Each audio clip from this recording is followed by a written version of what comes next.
Dia kata di sini ialah berkait dengan pembahagian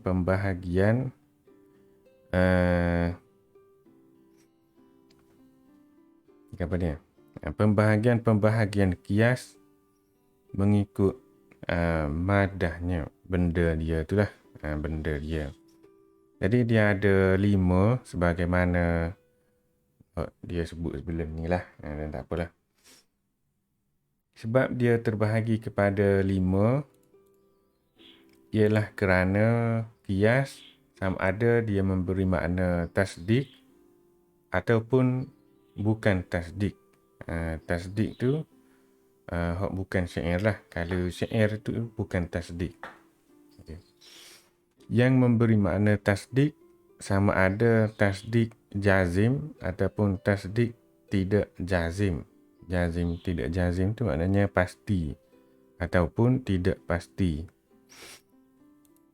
Lepas tu yang memberi makna tasdik jazim itu pula sama ada dia dikira sebagai benar ataupun tidak benar, maka dipanggil sebagai jidal ataupun jadal. Hak tu selagi tu khitabah, dan hak atas lagi tu dipanggil syair. Gitu.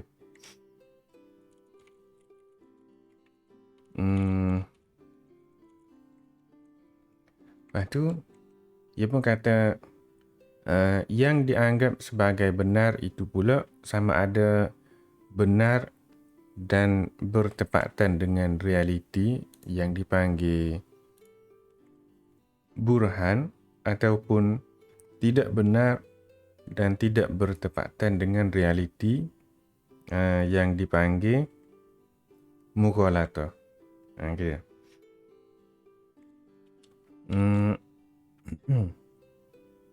Lepas tu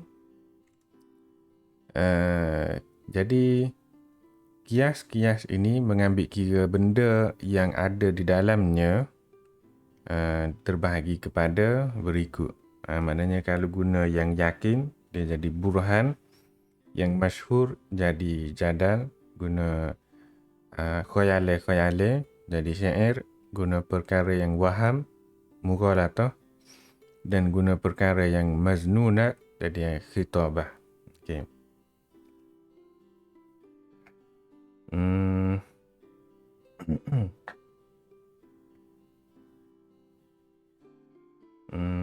Lepas tu hak ni lebih kurang dia ayat tu lah. 5 cara tu ada apa dia ni, beberapa fungsi dia lah. Fungsi-fungsi dia yang utamanya hak bergunanya ialah 3 tu lah, burhan, jadal dan khitabah. Adapun 2 lagi tu dia untuk fungsi yang sama ada untuk melarikan diri ataupun untuk apa dia ni, untuk mengelakkan daripada orang tu jadi tahu hak sebenar boleh juga. Gitu. Lepas tu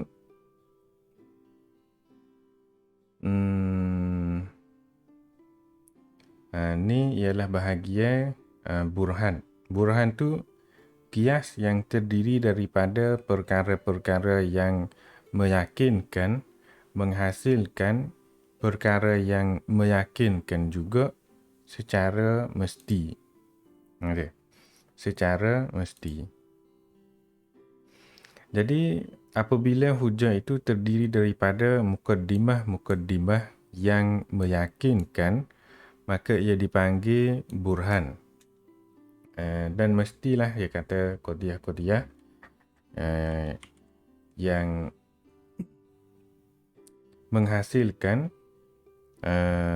mestilah qadiyah yang terdiri daripada yang meyakinkan ini menghasilkan qadiyah yang juga meyakinkan secara pastilah. Jadi burhan yakini mesti diterima madah dan surahnya, bendanya itulah.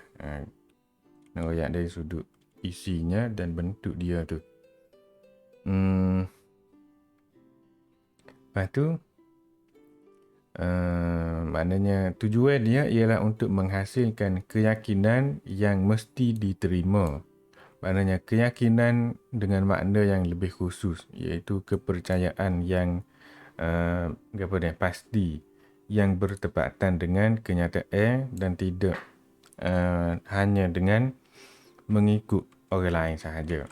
Jadi yakin, perkara yakini itu yang terdiri daripadanya burhan, boleh jadi dia adalah nombor satu, al-badihiyat al-asliyah, maknanya ataupun badihiyatain, maknanya mukaddimah lah ni, dua mukaddimah.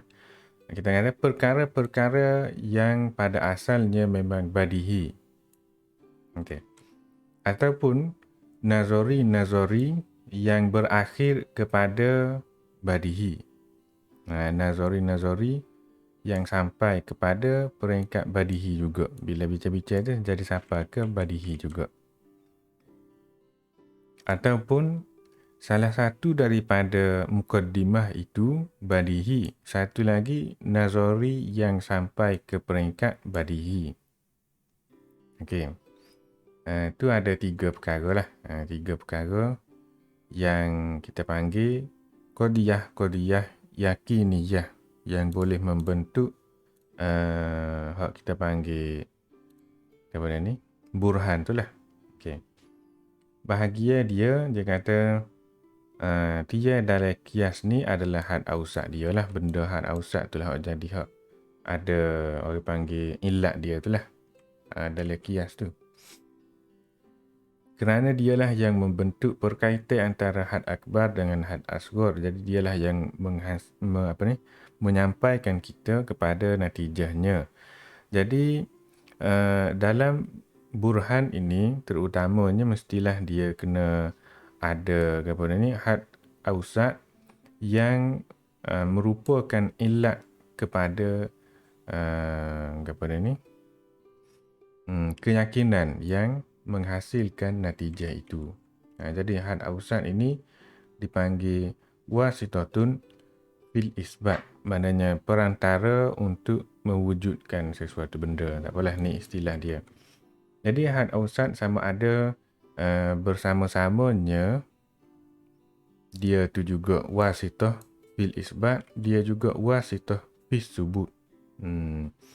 Maknanya dia tu ilat untuk menyatakan adanya had akbar itu kepada had asghar, ataupun tidak merupakan wasitah fi subut. Maknanya dia bukan ilat menyatakan had akbar itu ada pada had asghar. Tak apalah, ni istilah dia.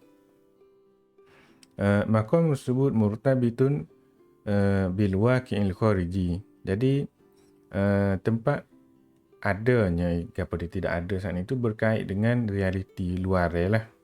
Seperti ilat takwini contohnya. Maknanya ilat realiti sama ada yang kita tahu tentangnya ataupun kita tidak tahu. Kemudian lebih kurangnya contoh kata kepanasan. Kepanasan ialah ilat untuk menyatakan adanya tamaddud lil hadid. Jadi ilat adanya kebolehan untuk dibentuk-bentuk ataupun jadi, kita kata boleh diubah lah, boleh diubah ataupun kita kata mengemban boleh juga. Mengembannya besi tu. Kepanasan adalah ilat kepada mengembangnya besi. Sama ada kita tahu ataupun kita tidak tahu. Sama ada kita tahu sebabnya yang sebenar atau kita tidak tahu. Itu dia panggil wasitah fi subut. Boleh jadi dia wasitah fi subut. Wasitah fi subut tu maknanya kita tahu pun tak apa, kita tidak tahu pun tak apa. Tu maqam subut. Lepas tu selanjutnya maqamul isbat berkait dengan alimuz zihni wal ma'rifah wal ilmi, berkait dengan alam minda kita, pengetahuan dan juga ilmu tu lah. Jadi kadang-kadang dia bertepatan dengan realiti, kadang-kadang dia bercanggah dengan realiti. Contohnya di sini, hadidatun murtafi'atun, hararatuha,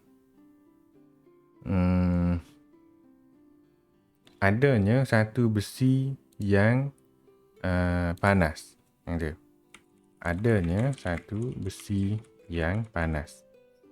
Jadi, alim tu annaha mutamaddidatun. Saya tahu, saya pasti besi itu sedang mengembang. Li'anni a'lamu musbiqan anna kulla hadidatin irtafa'at hararatuha fahiya mutamaddidah. Kerana saya telah tahu terlebih dahulu bahawa besi yang suhu kepanasannya meningkat mestilah mengembang. Okay. Jadi itu maqamul isbat. Maqamul isbat tu maknanya berkait dengan yang ada dalam kepala kita lah. Gitu. Benda ni ada besi yang panas. Besi panas, kita pun kata besi tu mesti sedang mengembang. Besi panas dengan mesti sedang mengembang tu duduk dalam kepala kita. Saya telah tahu terlebih dahulu tu duduk dalam kepala kita. Hak ni berkait dengan benda luar dan juga kejadian dia lah. Maknanya dia ni, kepanasan adalah punca kepada berkembangnya besi. Gitu. Bukan kepanasan berpunca daripada saya tahu dalam minda saya, bukan. Gitu. Tak apalah, tu bahagian ayat ni dia. Jadi kalau had ausat itu wasitah fil isbat dan subut sekali, maka had ausat itu ilat kepada berlakunya had akbar kepada had asghar. Jadi burhan bila lagu tu dipanggil burhanul lim ataupun burhan limmi. Kerana dia memberikan limiyah, maknanya ilat tentang kewujudan sesuatu benda dan juga ilat untuk tasdiknya sekali. Jadi burhanul limmi ada kita jumpa dah juga gitu. Maknanya setiap burhan yasiru fihil qiyas minal illati ilal ma'lul. Setiap bukti ataupun burhan yang mana ia bermula daripada ilat kepada ma'lul. Bermula daripada ilat kepada ma'lul. Bentuk dia itulah. Contohnya, ini besi. Ini besi yang telah menjadi panas. Ni had ausat kepada ataupun ilat dia lah. Ilat dia. Setiap besi yang telah menjadi panas mengembang. Ni had akbar ataupun ma'lul dia. Jadi besi ini sedang mengembang. Gitu. Tu bahagia hak dia buat gelak tu. Inilah sini ni adalah had ausat dia. Ni adalah had ausat dia. Ni adalah had asghar dan ni adalah had akbar.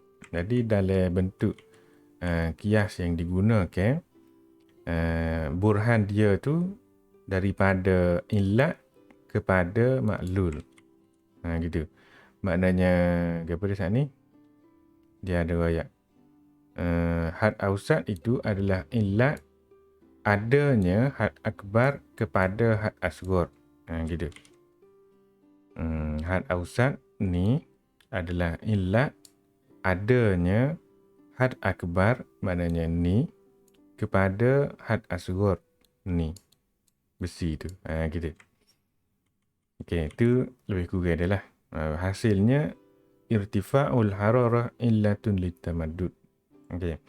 Jadi kalau had ausat itu hanya wasitah fil isbat sahaja, bukan wasitah fil subut, maknanya had ausat itu tidaklah dia menjadi ilat kepada adanya had akbar pada had asghar. Jadi had ausat itu hanyalah dia maklul kepada had akbar sahaja dalam kewujudannya. Pada had asghar, bukan illat. Had ausat adalah maklul kepada had akbar dari segi kewujudannya pada had asghar. Gitu. Dia lawai kepada limmi, maknanya lawai kepada burhan limmi. Dia panggil burhan in ataupun burhanul inni. Ni pun kita ada jumpa juga lebih kurangnya, cuma dia tidaklah sebut secara terperinci. Jadi burhanul inni ialah setiap burhan yang kiasnya bermula daripada maklul kepada illat. Daripada maklul kepada illat. Pada atas saat ni, daripada illat kepada maklul. Gitu. Daripada illat kepada maklul. Gitu. Contoh dia. Besi ini sedang mengembang. Setiap besi yang mengembang mestinya dia adalah besi yang sedang panas. Boleh kita tulis kat ni. Besi yang telah menjadi panas. Yang telah meningkat darjat kepanasannya ataupun yang menjadi panas. Okay. Jadi had ausat dia ialah mengembang saat ni tu. Mengembang saat ni tu adalah maklul. Setiap besi yang mengembang dia panas. Okey, panas tu adalah had akbar. Had akbar tu adalah illat dia. Illat kepada had ausat tu. Okey. Jadi besi ini adalah besi yang sedang panas ataupun besi yang panas boleh juga. Okey. Dalam kias natijah tu tidak ada had ausat, maknanya mutamadidah ni tak ada. Besi ini panas. Okey. Asalnya ini besi yang apa dia? Ini besi yang mengembang. Setiap besi yang mengembang ia panas. Jadi besi ini panas. Gitu. Jadi had akbar dia ni adalah illat kepada ni had ausat dia. Gitu. Jadi hasilnya ialah pengembangan itu merupakan maklul kepada kepanasan saat ni itu. Pengembangan adalah maklul kepada kepanasan. Kepanasan adalah illat kepada berkembangnya saat itu. Dia pun bagi pula burhan limmi dan ilal yang 4. Dia kata illat dalam burhan limmi ada 4. Illat fa'ilah, illat madiyah, illat suriyah dan illat ghaiyah. Jadi ini pun ada juga jumpa dalam kitab kita tu, cuma dia sebut dengan huraya dia lah. Sini pun ada huraya lain pula. Illat fa'ilah ialah illat yang tafidu wujudi tafidu wujudil ma'lul wa tafa'ulihi wa qad yu'abaru ma minhul wujud. ويقصدون المفيد والمفيد للوجود أو المسبب للوجود. Maknanya yang melimpah kewujudan maklul dan kelakuan kebolehan ia melakukan atau kata gitulah. Melimpah kewujudan maklul dan tafa'ulnya. Tafa'ul tu maknanya kebolehan ia memberi kesan lah kepada gapa-gapa. Boleh juga dipanggil ma minhul wujud, yang terbit darinya kewujudan lain. Jadi dimaksudkan dengan mufid ataupun mufid lil wujud itu dimaksudkan daripadanya juga ialah mufid, maknanya yang melimpah lah, ataupun yang menjadikan ada sesuatu benda, ataupun yang merupakan sebab kepada kewujudan. Sebab kewujudan. Lepas tu ilat madiyah pula ialah juzuk madi yang membentuk maklul daripadanya, dan juga daripada surah sekali lah, dipanggil juga ma fihil wujud. Okay. Apa yang kewujudan itu terbentuk darinya, ataupun apa yang sesuatu kewujudan itu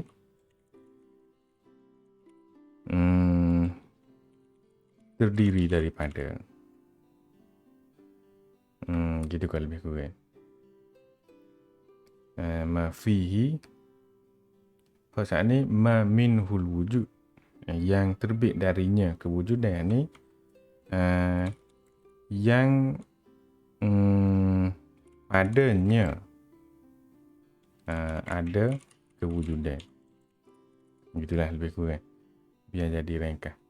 Lepas tu ilat suriyah maknanya juzuk bentuk, juzuk bentuk sahaja, yang mana membentuk maklul daripadanya juga, dan daripada madah sekali lah. Tidak kata madah saja, syakalnya tak ada, ataupun syakal saja, madah ni tak ada. Daripada dua perkara saat ni, dan juga daripada syakal, daripada surahnya saat ni, tatahaqqaqu syai'iyatu syai', terjadinya kesesuatuan sesuatu, gitu. Dengan gabungnya madah dan surah, maka terjadilah sesuatu. Ma bihil wujud maknanya keadaan yang kewujudan ada padanya. Keadaan kepada saat ni, yang padanya ada kewujudan, hak ni yang dengan keadaannya wujud, sesuatu kewujudan, gitulah. Moga istilah dia tu pendek. Ma bihil wujud, ma fihil wujud, ma minhul wujud. Selaginya ilat ghaiyah, maknanya tujuan mutawakhi minal wujud. Maknanya tujuan yang dicita-citakan daripada kewujudan maklul. Dipanggil juga malahul wujud, maknanya yang untuknya wujud sesuatu kewujudan. Contohnya, sebenarnya ada dah kita belajar dah sebelum ni. Kerusi yang dibuat daripada kayu contohnya, dia bertujuan untuk ada makna-makna dia lah. Ilat fa'ilahnya ialah tukar dia tu, tukang kayu. Kerana pembuat itu dialah yang membuat kerusi saat itu. Ilat madiyahnya ialah kayu, kerana bahan itulah yang digunakan untuk membuat kerusi. Ilat suriyah ialah apa dia? Bentuk kerusi saat itulah, kerana bentuk inilah yang menjadikan adanya kerusi. Gitu. Sebabnya kalau dia buat bentuk lagu lain, mungkin orang kata itu meja, atau itu hanya papan sahaja, atau golaing-golaing. Gitu. Bentuk dia itulah yang menjadikan kerusi itu kerusi. Sebabnya kalau kita kata dengan kayu sahaja saat ni, tidak menjadikan kerusi itu kerusi. Bentuk kerusi itulah menjadikan kerusi itu kerusi. Lepas tu ilat ghaiyahnya ialah boleh duduk. Itu boleh duduk. Jadi kalau buat kerusi duduk tak boleh, tak sapalah maksud dia. Kerana itulah maksud yang sebenarnya dibuat dia itulah. Okey. Lepas tu ni syarat-syarat mukaddimah yang digunakan dalam burhan. Yang pertama sekali kena yakin. Yang kedua, mukaddimah dia tu aqdamu wa asbaqu bil illiyati minan nata'ij. Maknanya lebih utama, lebih mendahului natijah dia dari segi illat dia itulah. Kerana natijah-natijah mestinya dia kena illat. Mestinya dia kena ada illat untuk dia daripada luarnya. Jadi syarat ini khusus untuk burhanul lim sajalah. Jadi pendahuluan terhadap bahagia-bahagia yang berbeza-beza ni ada sebut pula dengan kajian dia Sayyid Tobat Tiba-tibai ada menyebutkan 8 pula mengikut kajian dia. Taqaddum zamani, taqaddum tabai, illiyah, mahiyah, hakikah, dahar, rutbah dan juga taqaddum bisyaraf. Gitu. Dia ada beberapa nak rakyat kata kena dahulu, mendahuluinya itulah. Jadi lebih kurangnya maknanya ada beberapa pembahagia dia tu nanti kita sebut pula lah bawah ni. Lepas tu nombor 3-nya dia mestilah mendahului dalam fikiran kita dari sudut masanya daripada natijah dia tu. Okay. Mengikut kefahaman kita mestilah illat dia mendahului natijahnya. Okay. Sehingga bolehlah kita kata daripada illat itulah kita terhasilnya natijah saat ni tu. Natijah-natijah dia itulah. Jadi yang fa'innal aqdam fi nafsil amri syai'un wal aqdam bin nisbati ilaina wa bihasabi ankulina syai'un akhar. Gitu. Yang terlebih dahulu ada tu pada hakikatnya lah. Ataupun maknanya hak ada dahulu secara semula jadi tu adalah satu benda, dan yang ada dengan nisbah lain kepada kita tu maknanya mengikut hak kita faham daripada akal kita tu satu benda lain. Jadi qad yakunu ma wal aqdam bihasabi tabai. Kadang-kadang sesuatu benda tu dia mendahului secara semula jadi supaya dengan illat dia lah. Tapi dia tidak mendahului secara nisbahnya kepada akal kita. Maknanya mengetahui maklul itu mendahului daripada mengetahui illat. Kadang-kadangnya lagu tu.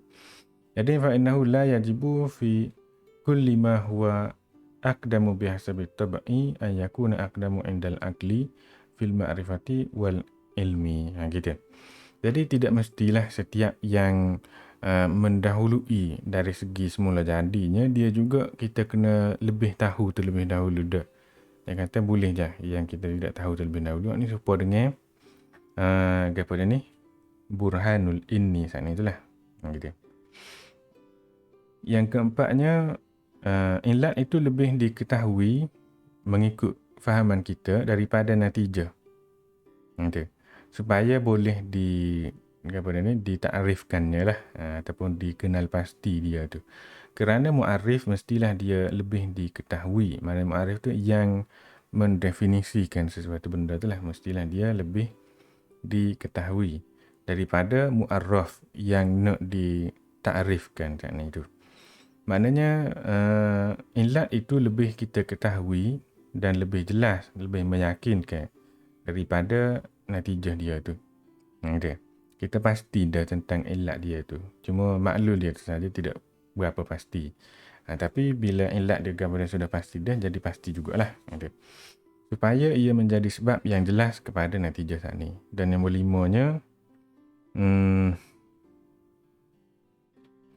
dia kata kena ada munasabah. Kena ada munasabah. Dan juga munasakhah dia kata. Munasakhah tu maknanya ada penjelasan lah. Ada penjelasan juga. Ada penjelasan dan ada munasabah daripada illat itu kepada natijah. Tidaklah kata illatnya ada tapi tak munasabah langsung dengan natijah dia. Makna munasabahnya ialah kandungan-kandungan illat saat ni tu zatiyah awaliyah kepada mauduk-mauduknya. Mahmul dia tu adalah benda yang zati awali kepada mauduk dia. Kerana tidak saling menjelaskan antara satu sama lain, tidak memberikan keyakinan gitu. Jadi dia kena ada kaitan zati awali antara mahmul dan mauduknya. Contohnya apa dia? Terbakar dan kepanasan yang ada pada api. Okey. Yang ada pada api.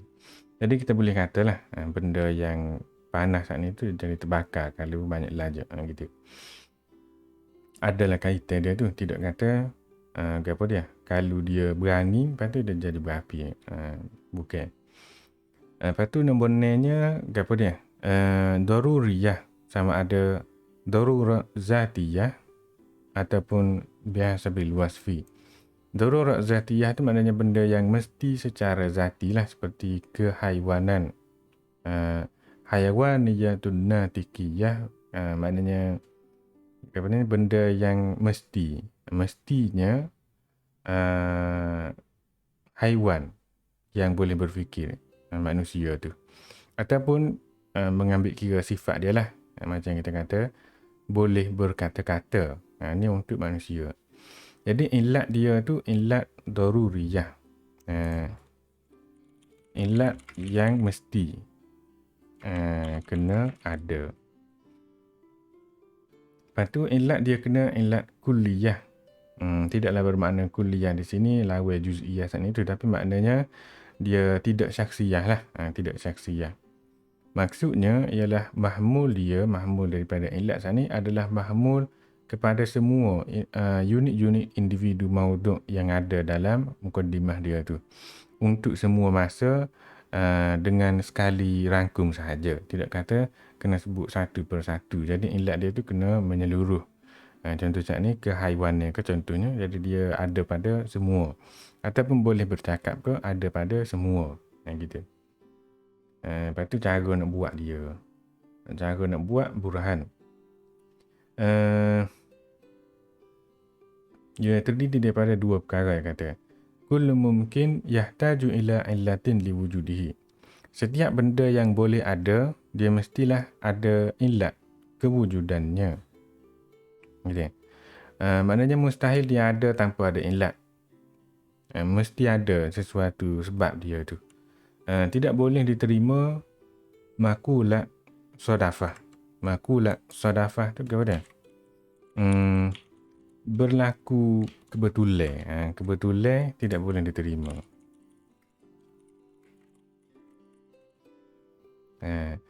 Setiap mungkin lah gitu. Lepas tu setiap maklul mesti ada illat. Maknanya mustahil tidak ada illat pada sesuatu maklul. Dia maklul tapi dia tidak ada illat. Tidak boleh lagu tu. Itu mustahil. Jadi illat yakin dia ada dua pula. Illat dakhili, illat khariji. Sebentar. Lah ni. Ni. Sebentar.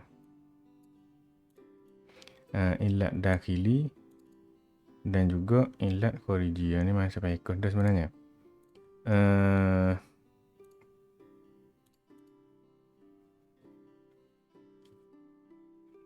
Takut termasuk kelas paikah pula. Start dah tu. Jadi setakat tu lah dulu untuk hari ni nya. Wallahu a'lam. Ni hak luar pula lah. Kalau nak tambah sikit lagi boleh nak baca. Illat dakhili maknanya tasawur juzuk-juzuk qadiyah sebagai illat kepada hukum ataupun apa ni, al-ilmu bin nisbah, mengetahui kaitan dia itulah. Jadi tidak perlu kepada benda luar selain daripada menggambarkan tasawur saja, dipanggil awaliyat. Khariji itu maknanya tidak lagu itulah, perlu kepada benda-benda luar. Maknanya akal kita perlu guna sikit, tidak kata tak perlu guna langsung. Jadi ni lebih kurangnya saat ni itulah. Setakat itulah dulu. Wallahu a'lam.